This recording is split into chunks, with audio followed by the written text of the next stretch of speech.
বিজ্ঞতা YouTube চ্যানেলে তোমাদের সকলকে স্বাগত। প্রিয় ষষ্ঠ শ্রেণী ছাত্রছাত্রীরা, আজকে আমরা করব রায়মার্টিন প্রশ্নবিচির 2024 সালের দ্বিতীয় পর্যায়ক্রমে মূল্যায়ন অর্থাৎ সেকেন্ড সাবমিটিভ ভ্যালুয়েশনে বাংলার যে প্রথম স্কুলটা আছে ব্যানার্জিডাঙ্গা হাই স্কুল, সেই স্কুল অর্থাৎ 19 নম্বর পেজে দেখো 2024 সালের রায়মার্টিন প্রশ্নবিচিত্রা বাংলার প্রথম স্কুলটা আমরা এখনই কমপ্লিট করব।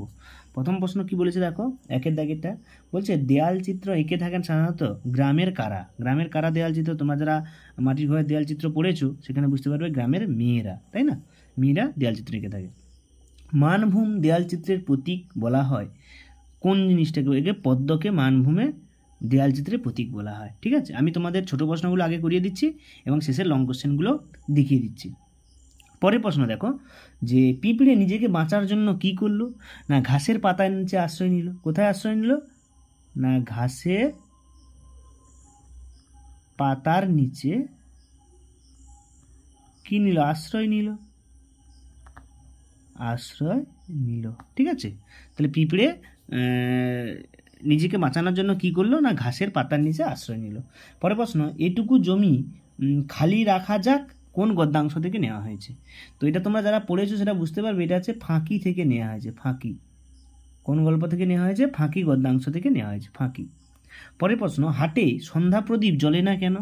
না হাটে বিকেলের মধ্যে কেনা বেচা সেরে যায়, তাই যে যার মতো নিজের ঘরে ফিরে যায়, তাই হাটে সন্ধ্যার সময় প্রদীপ জ্বলে, অর্থাৎ সন্ধ্যার সময় হাট বসে না। অর্থাৎ হাটটা কখন শেষ হয়ে যায়? বিকেলের মধ্যে, তাই না? বিকেলের মধ্যে কেনা বেচা শেষ হয়ে যায়, বিকেলের মধ্যে সব শেষ হয়ে যায়।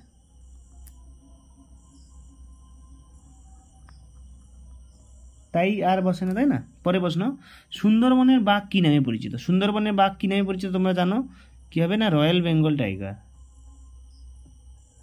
তোমরা জিকেতেও পড়েছো। পরের প্রশ্ন, বন্ধু ভাই বন্ধু ভয় না পেয়ে, ভয় তুমি পেও না, কে কাকে এই কথাটা বলেছেন? বন্ধু ভয় তুমি পেও না, এটাকে কে বলছে? না ঘাসের পাতা পিঁপড়েকে বলেছে। কে কাকে বলেছে? এখানে বলবে ঘাসের পাতা আশীর্বাদ থেকে নেওয়া হয়েছে। ঘাসের পাতা কাকে বলেছে? না পিঁপড়েকে বলেছে।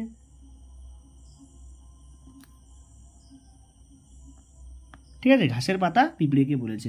পরের প্রশ্ন দেখো, এবারে বড় প্রশ্নগুলো আমি তোমাদের দেখিয়ে দিচ্ছি, আগে ছোট প্রশ্নগুলো করে নিই। এখানে দেখো চারের দাগে সমার্থক শব্দ, সমাজচারিত ভিন্নার্থক শব্দ দিয়েছে বাড়ি আর বাড়ি, তাই না? আর বাড়ি মানে বাড়ি এখানে কী বলেছে? আমাদের মনে অর্ধগুলি বাক্য রচনা করো।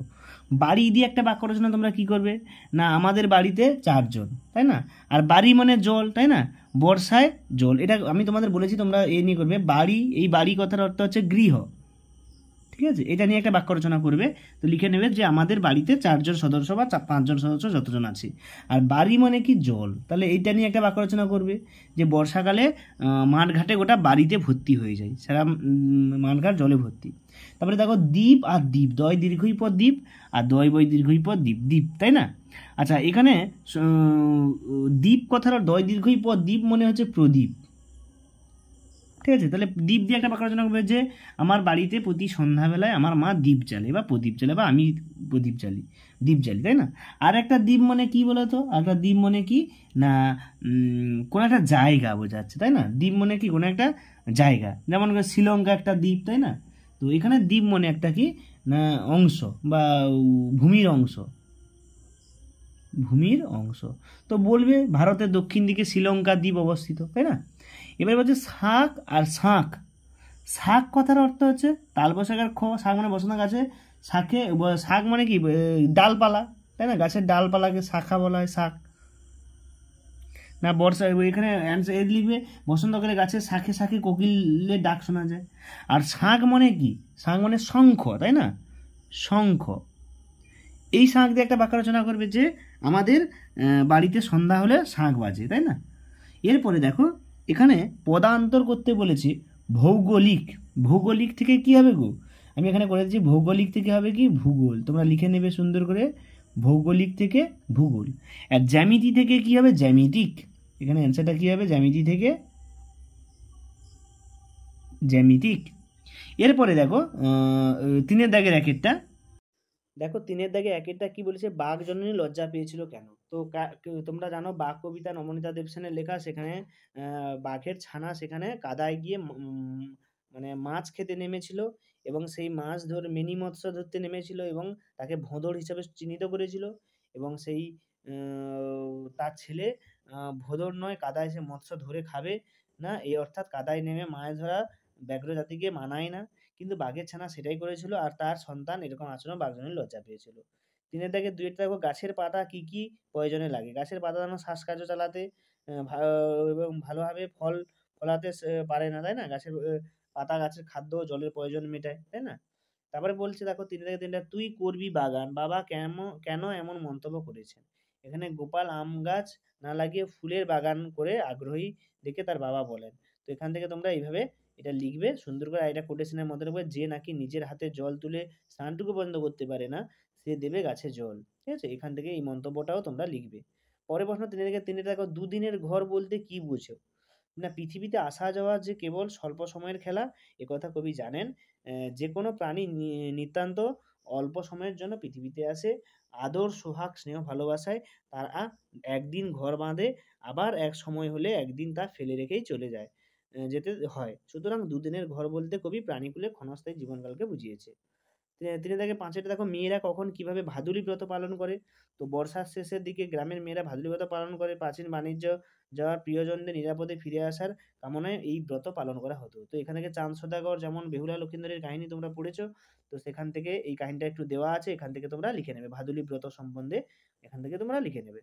পরের প্রশ্ন দেখো, বাজে বায়ু 3 থেকে 6টা, বাজে বায়ু আসি বিদ্রূপবাসী, কবির এমন মনে হওয়ার কারণ কি?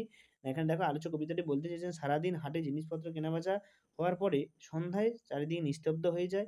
তারা তখন সন্ধ্যার বাতাস দোকানে দোতলার জীর্ণ ফাটা বাসের মধ্যে দিয়ে বয়ে যাওয়ার সময় শোঁ শোঁ করে শব্দের মতো বেজে ওঠে। এই আওয়াজটাই যেন দিনের কর্মচঞ্চল দোতলার নিঃসঙ্গতাকে ব্যঙ্গ করা হয়েছে। যেখানে বাঘের ভয় সেখানে সন্ধ্যা হয়। দেখো এখানে সেই এক ভূতুড়ে কাণ্ড থেকে নেওয়া হয়েছে। তো সেখান থেকে তোমরা এখানে দেখে নেবে, সুন্দর করে দেওয়া আছে। ঠিক আছে? যে একটি জনপ্রিয় বাংলা প্রবাদ, মর্মার্থ হলো, বিপদ আপদের সম্ভাবনা স্থানে গিয়ে যত বিপত্তি দেখা যায়, অর্থাৎ যে স্থানে গিয়ে আমরা বিপদে আতঙ্কিত হই, সেই স্থানে যত বিপদ এসে হাজির হয়। অনুচ্ছেদের সাথে দুটো দিয়েছে, বিদ্যাসাগর এবং বৃক্ষরোপণ। দেখো এভাবে তোমরা লিখলে কিন্তু ফুল নাম্বার পাবে। বিদ্যাসাগর কতটা লিখলে তোমরা ফুল নাম্বার পাবে, এখানটাকে সুন্দর করে আমি দিয়েছি পয়েন্ট করে।